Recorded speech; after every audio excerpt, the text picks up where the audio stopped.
Yes, mga kapaksew, good morning sa lahat dyan. Today is Thursday, April 16.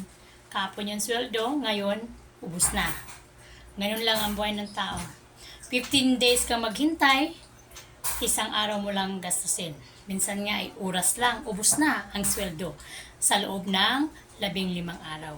Ganun kabilis ang pera ngayon, ha? Yes, ayan ang apo ko, nakisawsaw. Yan ang apo ko, nakisawsaw. Yay! Diba mga kapagsew? True ba ako? True. Kaya grabe, kailangan wise ka. Paano mo budgetin ang pera? Huwag ubos-ubos. Kasi minsan kahit 5 piso, wala ka makukuha. Walang matitira. Totoo po yun. Experience ko na po yan. Kaya, thank you very much for watching.